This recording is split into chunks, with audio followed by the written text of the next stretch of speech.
Ben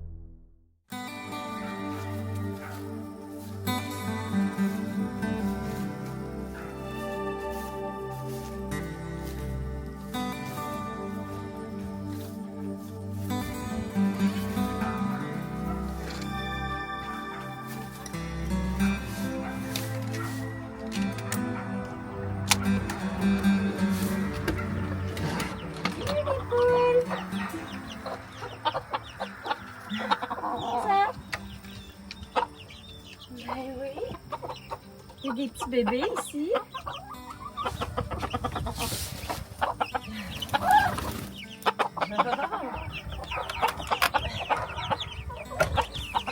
Salut! Salut des poules! On a besoin de notre petite dose d'affection, là. Ouais. À la base, moi, je suis née à Montréal. J'ai vécu à Québec longtemps. J'étais pas en campagne, là. J'ai fait des études en travail social. J'ai eu une garderie en milieu familial aussi, là, quand j'ai eu mes enfants.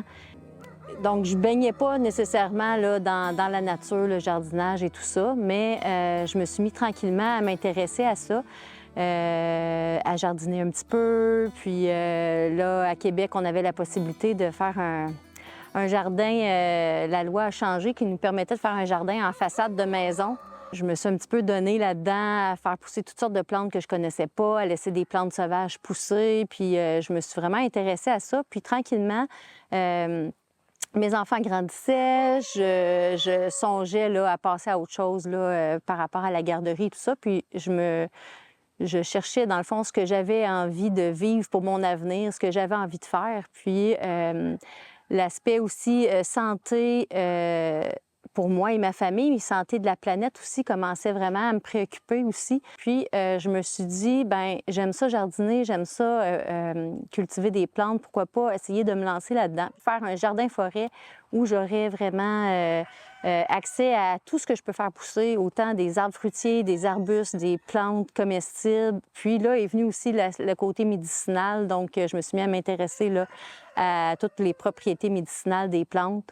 Donc ça s'est tout ça, c'est jumelé ensemble, puis j'ai décidé là, de vendre ma maison, de m'acheter une terre qui me permettrait là, de bâtir tout ça, puis pouvoir nourrir ma famille, puis en faire profiter là, le plus de gens possible là, dans la communauté autour de moi. Quand j'ai vendu ma maison à Québec, je suis allée, je me suis trouvé une petite terre à Victoriaville pour commencer mon projet. Finalement, ça n'a pas fonctionné là-bas. Donc, j'ai dû rapidement me trouver un autre terre pour continuer. J'ai cherché, puis finalement, c'est à Saint-Pamphile que j'ai trouvé vraiment la place qui me convenait avec tous les éléments là, qui étaient là, pour que je puisse continuer mon projet, puis avoir là, tout ce que j'ai de besoin, dans le fond, pour avancer là-dedans. C'est un projet qui est familial. Je veux dire, tout le monde met un petit peu la main à la pâte. Mon conjoint qui aide beaucoup au niveau des constructions, des poulaillers, de l'entretien, des réparations. Mes enfants, j'essaie de le plus possible là, qui m'aident à venir cueillir des petits fruits. J'essaie de leur parler beaucoup des découvertes que moi je peux faire, puis de leur montrer, de leur inculquer ça le plus possible. Bien, au début, je me suis acheté quelques poules parce que, bon, je voulais des œufs, parce que aussi, je savais que les poules pouvaient m'aider dans le projet. Dans le fond, c'est comme des alliés. Ils allaient me donner du fumier pour nourrir le sol. Ils allaient aussi pouvoir manger des insectes nuisibles là, dans mes cultures, gratter le sol si besoin là, pour aider à désherber, tout ça. Donc, je me suis dit, on va essayer ça, on va intégrer des poules. Puis finalement, j'ai découvert vraiment une passion pour les poules. j'ai commencé à découvrir qu'il y avait différentes races, donc j'en voulais toujours plus. Puis je commençais à m'intéresser à ça beaucoup. Donc de là est née l'idée après ça d'en faire l'élevage, puis vraiment pouvoir produire des poules là, de différentes races là, pour vendre soit des œufs fécondés, des poussins ou des poules aux gens là, qui s'intéressent à ça. Donc il y a comme deux volets. Là. Ils sont aussi des alliés au jardin-forêt qui peuvent m'aider là, dans le projet. Puis ils nous donnent aussi des bons œufs colorés, qui est un côté quand même très amusant à découvrir.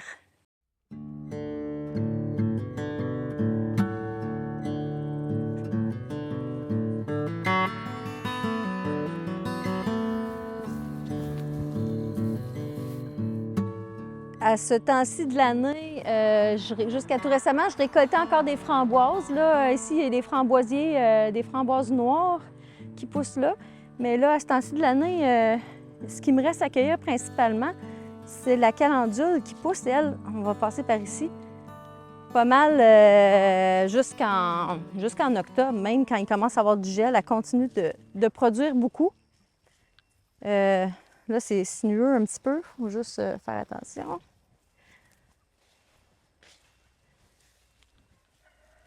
La calendule, c'est aussi une plante adoucissante, cicatrisante pour la peau, que j'utilise beaucoup dans les produits, dans les crèmes, les produits pour la peau. Donc, je fais des macérats huileux avec la calendule, puis ensuite, je l'incorpore dans des crèmes. Je l'utilise aussi dans des tisanes parce qu'elle va être des actions quand même pour la digestion qui peuvent être intéressantes, là. Elle est aussi anti-inflammatoire. Donc, j'en mets un petit peu dans mes tisanes aussi. C'est une plante que je sème, mais qui se ressème par elle-même aussi. Elle repousse chaque année facilement.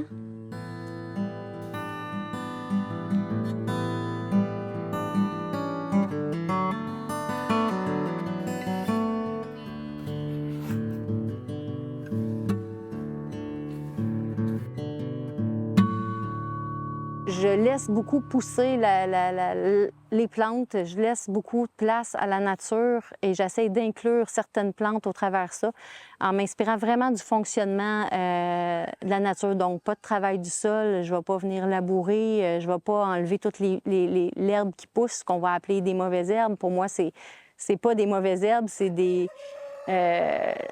plantes qui peuvent, la plupart du temps, être inclus là-dedans, qui peuvent être comestibles, qui peuvent avoir des belles propriétés médicinales.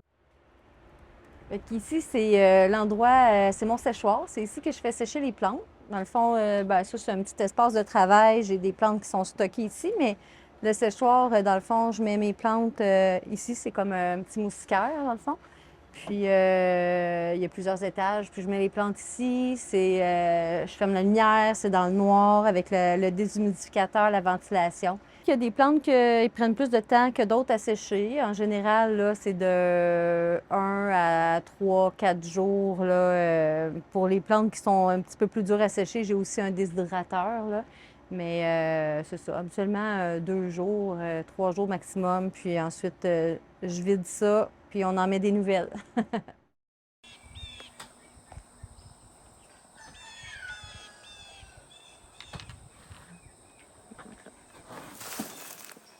Ici, j'ai amené dans le fond ce que je produis là, avec les plantes que je cultive.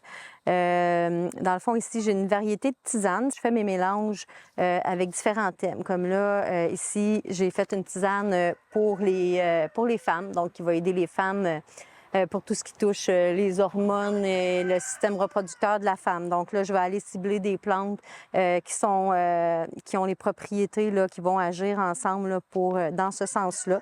Donc, j'écris tout le descriptif en arrière des propriétés médicinales de chacune des plantes. Je fais des tests de goût aussi pour que ça soit un bon goût. Ici, j'en ai fait une qui s'appelle Calme, qui va être plus pour la relaxation, pour aider à dormir. Une ici qui s'appelle Rhume.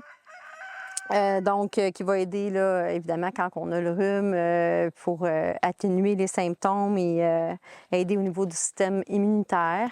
Ensuite de ça, avec les plantes que je cultive, je les fais macérer dans de l'huile 100% naturelle. Tout est 100% naturel.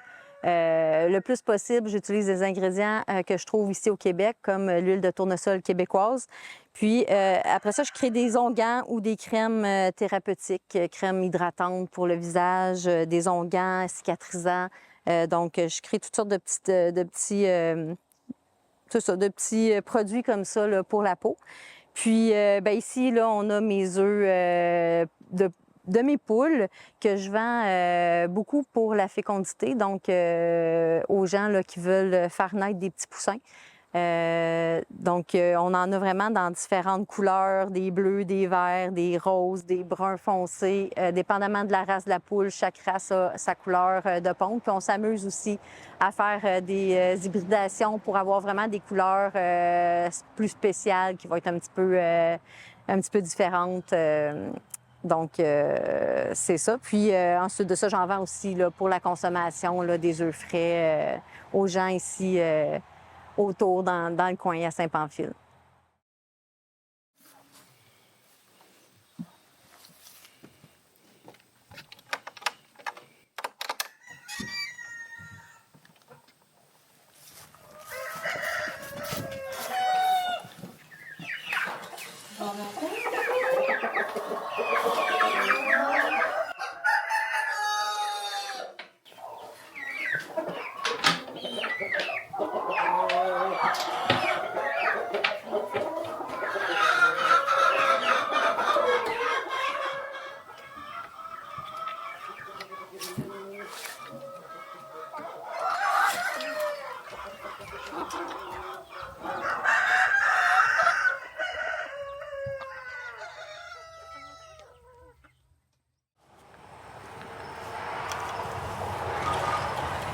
Il fait son gêné.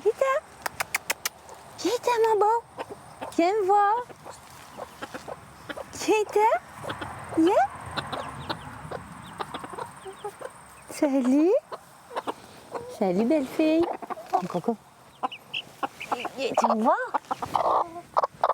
Bonjour.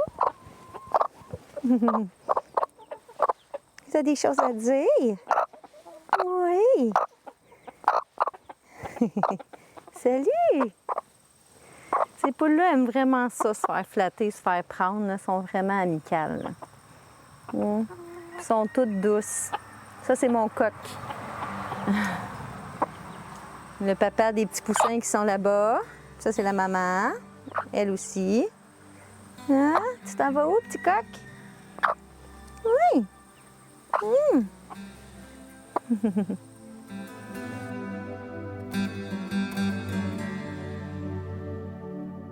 À travers la nature, dans le fond, j'ai plusieurs arbres que j'ai plantés, comme des pommiers comme ça, auxquels je vais venir planter des plantes comme ici, de la mélisse au pied.